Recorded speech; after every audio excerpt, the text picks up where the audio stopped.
welcome to Digital Marketing Masterclass. My name is Lindsey Daku. I am the Director of Account Communications here at Farotech, and I am sitting down today with Chris Carr to discuss some fundamentals, basics of SEO. How's it going, Chris? Doing good. How are you? Good. So we do want to make this an interactive experience. If you have thoughts about the things that we're discussing, drop them in the comments. We'd love to hear your feedback. And if you like the content, of course, subscribe to get regular updates when we have new masterclasses available. So let's jump in. Are you ready? Yeah, let's do it. Okay, so let's go back to the basics. What is search engine optimization, or SEO?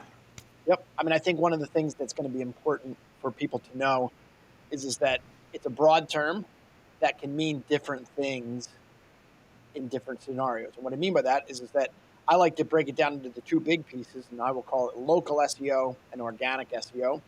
Local SEO, 9 times out of 10, deals with geography-based keywords. So when I say keywords, these are the things we're typing in on a daily basis into Google, into Bing, to try to get a search result. So if I'm looking for a plumber in Willow Grove, Pennsylvania, that's what I'm going to type in. That is sort of what gets you your local results. The local results that I'm looking for, kind of the identifiers usually, are those pins or that map pack that kind of shows you, hey, these are the local providers. Now the art and science of trying to get you ranked on that is similar, but can be very different from organic SEO that deals with a variety of different factors that we'll talk about today. The bummer is that everyone kind of just says SEO, because even in local SEO, I'm getting you found in the map packs, but also in the organic. And then most of the time when I say SEO, which is this broad term, I mostly mean organic. So I know it can be confusing, but I wanted to kind of clarify that, because I often get companies that will just kind of say like, oh, I assumed you wanted to do local SEO. And I'm saying, well, you know what? We got to uncover that and figure out what are your goals, what's your mission, and how are we going to get there. Right. So, but when it boils down to it, it's all about being found on the first page, right? That's right. That's right. And even just knowing, if you know how the science of that works, or just you understand just even some of the little things about Google, is that Google wants the best possible user experience for their platform, so that when you go to Google, you get the answers that you're looking for. Because if you do, you'll come back. And when you come back, eventually you're going to click on something that was an ad, and they make all their money from ad revenue. And so it's kind of interesting in the aspect of, if you know where Google's bread is buttered, you can start to think about SEO in a little bit different context than let's just try to get content to rank. Right. Yep.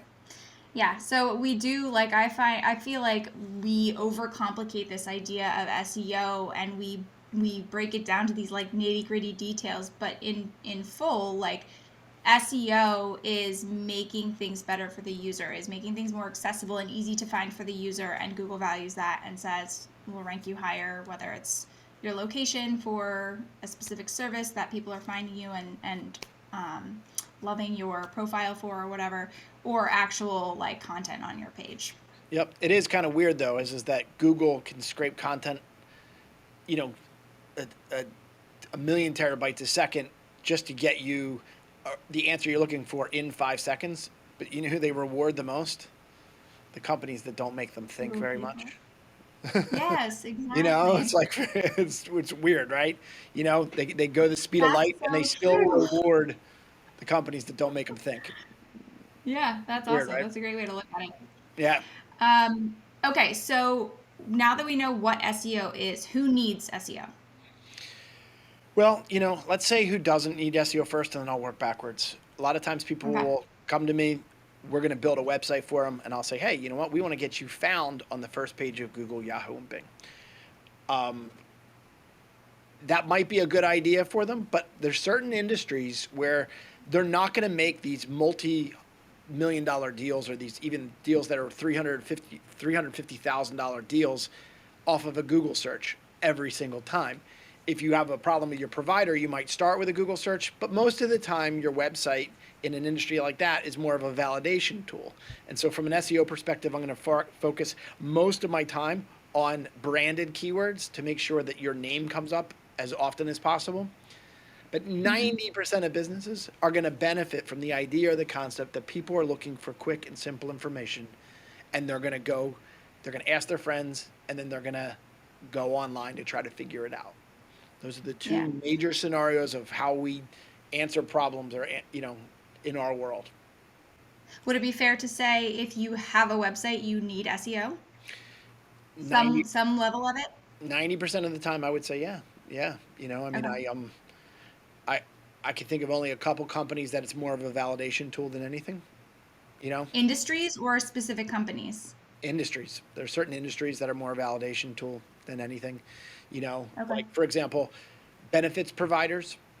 So much of these Mm-hmm. benefit providers, you definitely want to get your brand down, but a lot of these decisions are very peer-to-peer based decisions. And a lot of times you have a broker, and what the broker finds is going to be critical. You know what I mean? What the Yeah. broker says to go with is a little bit more critical.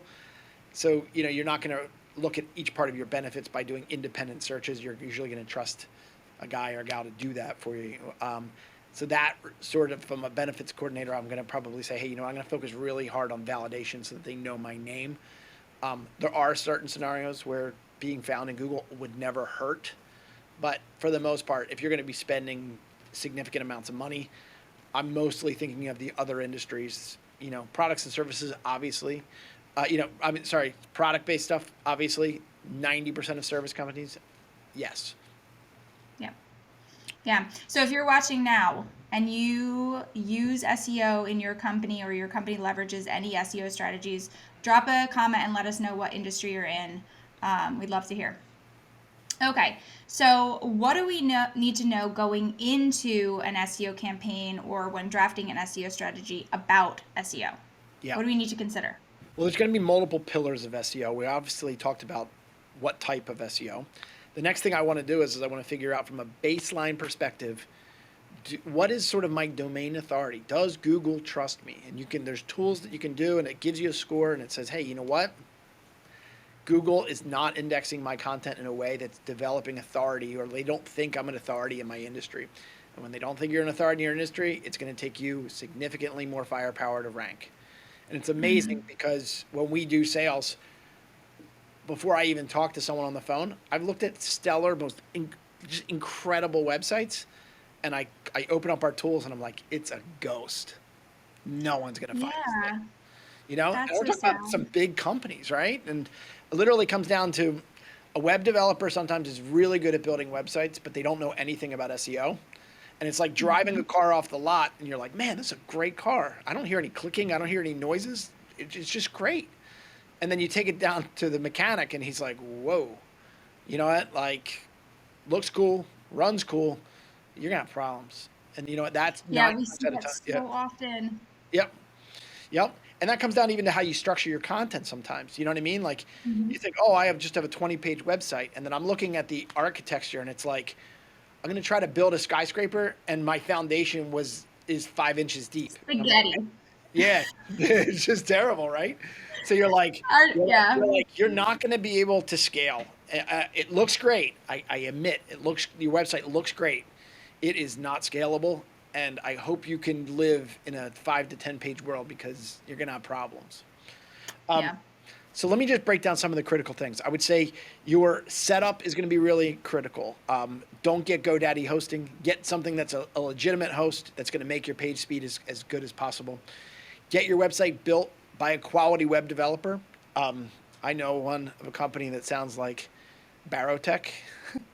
Oh, um, yeah, I think I've heard of them. I think they're pretty good. Now, anyhow, Yeah. I'm saying even if we don't build your website, find a quality provider. You absolutely 1,000% get what you pay for. Okay. I understand Wix and Squarespace and all these things are coming up and they seem really cool. They're not there yet. All right. Especially if you're going to be doing enterprise stuff, get your website built by a quality provider who not only knows how to build something aesthetically good, but also understands SEO architecture. Mm-hmm. At least the foundations behind that.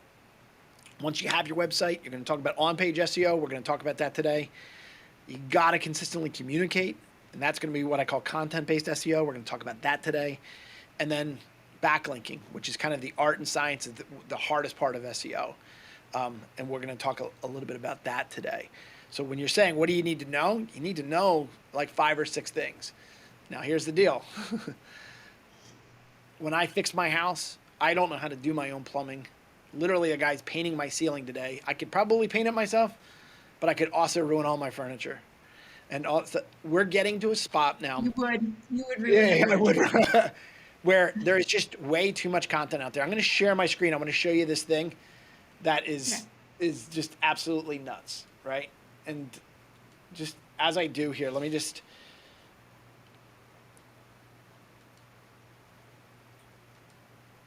Okay. Can you see my I screen? don't even know where you're going. It's loading. Yes, yes. Okay. So I can see it. as of 2020, there's over 2 billion blogs on the internet. That's one blog for every 7 people. That's it. That's crazy, right? And I don't have the graphic here, but it shows you the difference between a billion and a million. And like in my mind, I always think that a billion is like maybe just 10 millions. It is Yeah. not even close, the difference between what a billion and a million is. You know what I mean? Like it's the distance between me and a million. You know what I mean? Like what I think is like is a million. Like the distance between a million and a billion. It's like it's I saw unbelievable. someone, I saw, and this is not going to be accurate, but I think in the fall I saw a meme and it was like, if you think about billions this way, it's if you have a million seconds, it's like, what, 34 years. But if you have a billion seconds, it's like, I don't even know the number, but like 10,000 years or something crazy like It's that. like I don't crazy. want to like conceptualize that. Yeah, yeah. Billions is insane. Yep. Billions of vlogs. Yeah, yeah. I saw one that was like a shoebox of $100 bills or something like that. Like 2 shoeboxes of $100 bills. It could be like $1 million, right?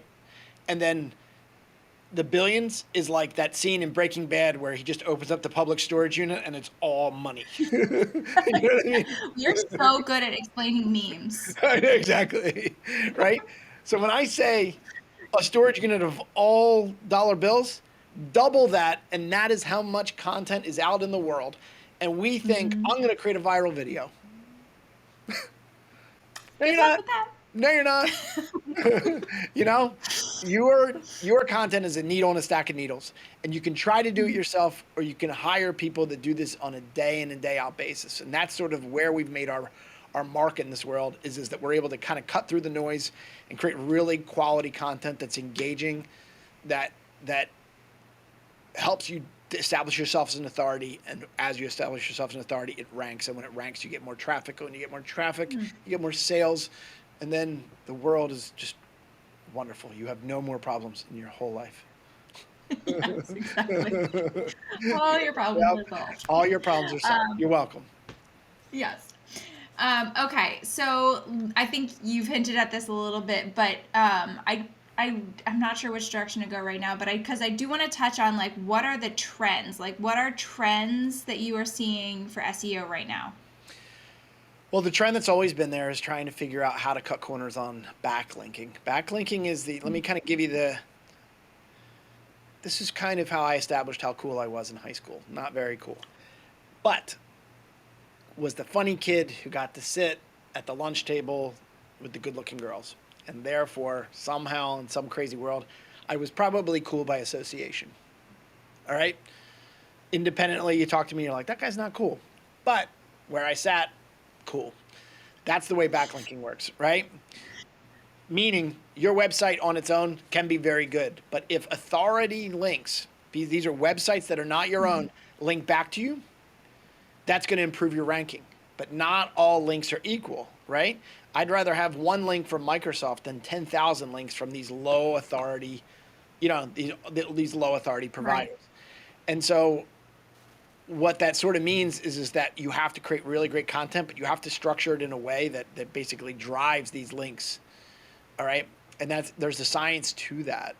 And so what I was saying is, what are the trends? Well, the trends are people are going to try to cut corners and find these links that a lot of times have low authority, or they're not industry specific, and they feel like a Hmm. link and they feel like SEO. And Google is able to figure out, hey, you know what? This guy's link building for the sake of link building, and a lot of times they get whacked. Right. It becomes toxic at a certain point and detrimental to your site to do that. Yep. You're actually shooting yourself in the foot. Yep. Other things is stuffing your content with too much content-rich keywords. This is an old tactic that people used to use a lot, thinking that would help. Not always, doesn't always work. I mean, that doesn't work nearly as well. You wanted to make sure that's very reader friendly. You know what I mean? Mm-hmm. Uh, Other things that I would probably say with with content-based SEO is that, and I'm guilty of this, right? Is I wanted to be pumping out so much content. I remember in 2017, we had that really large client, and between them and all these other people, I think we were pumping out maybe anywhere between like 700 to 1,000 blogs in a single month. That was our old system. That was just Yeah. churn it out, Yep. right? And hope something sticks, And right? hope that something sticks. It was like the spaghetti on the wall thing. Now, so much of it is based upon quality and not on quantity. Do you know what I mean?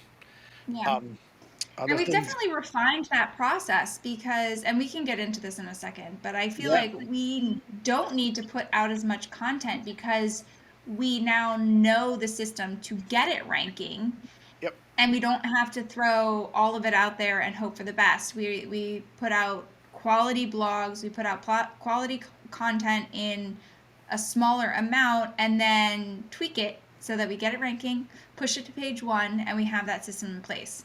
Yep. I would say reoptimization is the future. What I mean by that is you're going to write content. Some of the words on that page are going to get on page one. Some of them aren't. But great SEO companies are going to go and look at what you already have, and they're going to say, hey, let's drive the content that's on page 2 through 5 to page 1, as opposed to trying to get keywords that are on page 1 million. They're invisible, and then you got to drive them all the way to page 1 because it takes Yes, a this lot of is where time. I live. I know. And to tell I you the live on truth page is, 2 through 5. and this is the argument we have because I have all this idea overload, and you're like, Chris, I have Just need to. to do it Yeah, right. exactly. Trust the process. You know what I mean? I'm We like can the do the worst. fun things too, but we need to keep Yep. doing the things that work. I'm widely known in my own company as being the worst client this company's ever had because No one has ever said that about no you. one's ever said that on a recorded line. Hmm. Right? Yeah. Yeah. So, yep. Okay, so let's go this direction now. So, what are the core components of our SEO strategy? If you can narrow it down to four. Yeah. First off, we lock down your website. We do all the best practices to make sure that your website is in a spot that is able to index with Google, that the page speed is good, that it's looked at every piece of content to make sure it's structured, and we've done all of the optimization stuff that we know that is in our power because there's about Mhm. 30 to 40% of SEO that is not under your control. You can't control the websites that you don't own, pointing back to you. So let's really, And you really can't control focus. searchers, what they're looking for. Yeah, correct. You can't Correct. control what people are searching for. Yeah. That's a big one. The next one is from a keyword research standpoint. We are relentless on finding the right keywords that are going to be found. But the right keywords that have the highest amount of traffic with the lowest amount of competition. But we don't want to make it so low that the traffic's not even there. You know what I mean? And so it's that balancing act of making sure that Mhm. the words we're going after are realistic. And then the other things are we're very data driven. You know what I mean? We don't know. We don't know. We're going to shoot the rocket off into space. We're going to course correct, but we're going to trust the computers to tell us, hey, you know what? Let's hone this thing. Let's just keep adjusting until this thing lands. And Right. I think that's one of the things. If you feel like you got to keep reinventing the wheel, you're gonna really just drive yourself to distraction. Mm-hmm. Absolutely. Okay. Is there, I think that's all the questions I have. Is there anything else that you wanted to touch on today that we Yeah. didn't touch The number one question that I get, I'm going to share my screen one more time, on? is Okay. the number one thing that I get a lot of is um, how long does it take to rank? All right. So if you Mm. don't know who this guy is the Elvis of digital marketing. His name's Neil Patel. My staff hates him not because he's not brilliant, but because I talk about him way too much. He's an acquired taste. Some people hate him. Anyhow, long story short, though, is that he is the king of data. And so what happens is we trust a lot of his data on what works and what doesn't work. And 9 times out of 10, clients come to us and they say, hey, I got to be good at SEO. And I'm like, well, you have no domain authority. How long are you willing to wait for content to rank? And they're like, I don't know, 2 weeks, a month. And I'm like, nope, that's not going to happen. Even with the lowest competitive words, you're still talking about 90 to 121 days. Medium keywords, 304 days. Highly competitive keywords, over a year. And that's if you're doing best practices and doing all the right stuff. All right. And so what happens here is that you have to put a lot of irons in the fire. You have to be looking at SEO as not home runs, but literally like singles, like single after single after single. Consistently communicating is the cornerstone of how this works. All right. If you're looking for home runs, you're going to be looking for a long time because there's 2 billion blogs out there. Right. And I think one of the ways that we drive that is through the editorial calendar. Is like we make sure that we're continually building on the content and leveraging what's already out there to build new and push traffic to new content. And then again, reoptimizing what is working and what needs to just be bumped up. Yep. And I think that SEO, and I just talked about this. I was on a podcast a week ago. And I talked about how SEO subtly has morphed. It's given us like this really. It's basically helped us forget all the stuff we know about marketing.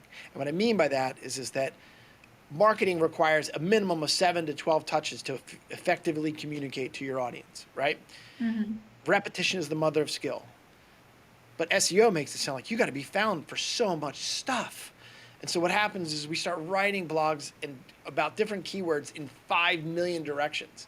And so even if someone goes and they found a really piece of compelling stuff and they want to grab it and they want to digest it and hold it, your next blog is about something different. And so you got to look at something new and something new and something new. And it's like, if I want to hit them 12 times about a critical message, I'm diluting my message because I'm constantly in search of the holy grail of ranking.